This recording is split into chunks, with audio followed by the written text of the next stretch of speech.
give way to him. Thank you. Thank you, members of the press, for your patience and indulgence. This is the United Opposition Press statement on the heightened securitization, state-sponsored militia violence, and the rogue nature of the Ruto regime.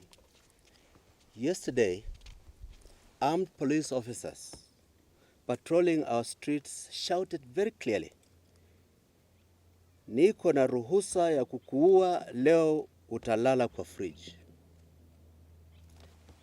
Meaning, we have the permission to kill you, and today you will sleep in the mortuary. A confirmation of Interior CS Murkomen's shoot-to-kill order issued to the police recently. Ladies and gentlemen, members of the press and the international community, this is the state of our nation under the rogue Ruto regime that does not listen to anybody anymore. In 2.5 years, Ruto has turned our security apparatus into Haiti-type militia gangs who just kill aimlessly without a second thought, as instructed by the Ruto CS, Mr. Murkomen. Even in the full glare of the media, local, regional, and international, the social media, the brutish police force and state-sponsored militia are not fazed. The rights and freedoms guaranteed under our Constitution, 2010, do not stop these state-sponsored militias. They are well aware that they are protected by superiors, and the buck stops with Mr. William Ruto. Yesterday, when we should have been commemorating Sabasaba Day, remembering the painful struggle for democratization of our people's rights, the Ruto regime responded by brutally and criminally. Responded with brutality and criminality. The pattern of the attacks point out to a well-orchestrated targeted of Kenyans from Mount Kenya region who have seemingly parted ways with the Ruto anarchical regime. These are the facts we have gathered so far. Number one, on Sunday, 6th of July, on the eve of Sabasaba Day, state-sponsored militia invaded the Kenyan Human Rights Commission during a press conference. They roughed up and terrorized the attendees, particularly the women. The police failed to respond and are yet to visit the KHRC offices. Number two, early on Monday, July 7th, unmarked police vehicles transported state-sponsored militias to areas perceived as politically unfriendly to Ruto's regime, with instructions to loot, destroy specific businesses, and kill peaceful protesters. Specifically at Mount Kenya region, as was in 2023, as the Mio protest led by Raila Odinga, that the targets were members of the Luo community. These state-sponsored militias worked closely with the police and meted senseless violence, shooting aimlessly at people's homes and attacking innocent bystanders. In another chilling incident reminiscent of Boniface Kariuki's tragic killing, these rock elements executed in cold blood an innocent civilian going to work. In Kitengela, the state-sponsored militias raided the Kitengela hospital, disrupted an ongoing medical procedure, endangering the lives of patients and medical personnel, and stole medical equipment. Specific businesses, including supermarkets, were outrightly targeted for vandalization and looting of goods worth millions of shillings, while the police stood by and watched. Police trucks were seen collecting bodies of those fatally injured Kenyans across the country last night. We are yet to confirm the numbers of fatalities.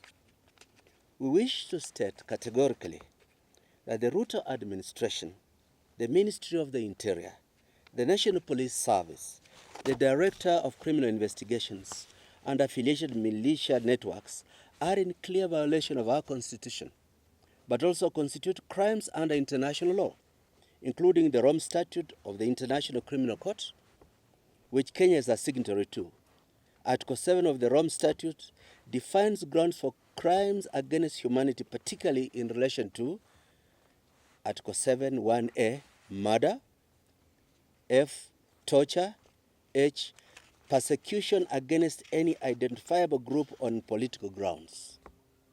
Article 7, 1K, other inhumane acts intentionally causing great suffering or serious injury to body or to mental or physical health.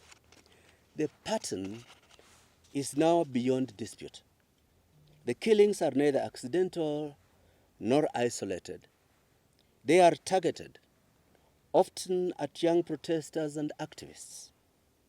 The militia are coordinated, wearing civilian clothes but operating with police protection. The use of excessive force is sanctioned at the highest levels, including public statements by cabinet secretaries and high-ranking police officials.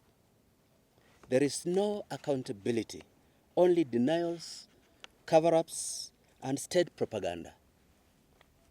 This meets the threshold of a widespread and systematic attack on civilian population, particularly those perceived to oppose the government. The regime has moved from repression to full-blown persecution. We put this regime on notice. The architects, enablers, financiers, and executors of this regime's violence will be held personally liable, both locally and internationally. The day of reckoning is coming. No badge, no title, and no political alliance will shield you from justice. We call upon the public to treat this regime as a hostile regime. It's an enemy of the Constitution and of the people. It has declared war on the citizens of Kenya. And we, the people, must resist to be dragged into a state of anarchy. We, the united opposition, in solidarity with all progressive forces across this country, declare that enough is enough. 2027 is too far. We cannot allow another day of unchecked killings, another week of a security system that has become indistinguishable from colonial repression. We therefore issue this call to action. 1. Boycott all businesses, services, and institutions owned, operated, or publicly linked to this regime and its enablers. We will publicize a list of shame and call on the public to share any information on businesses affiliated to the list of shame. 2. Refuse to engage or legitimize any events, platforms, or forums organized by those who defend state violence. We cannot continue like it is business as usual. Too much blood has been spilled with zero accountability. Support community-driven resistance and citizen-led actions.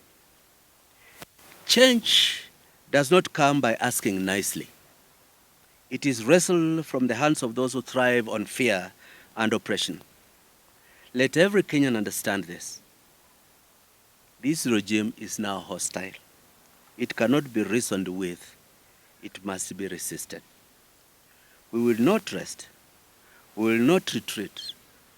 We will not surrender until every drop of innocent blood is accounted for, until the oppressive weight of this regime is lifted off the shoulders of our people. Signed this day by the leaders, Honorable Martha Karua, the Right Honorable Stephen Kalonzo Musyoka authorized that it be signed on his behalf, the Right Honorable Rigathi Gachagua, the Honorable Eugene Wamalwa, the Right Honorable Justin Muturi, Dr. Fred Matiang'I, Mukisa Kitui, and Saitoti Tarame. Thank you. That is our statement.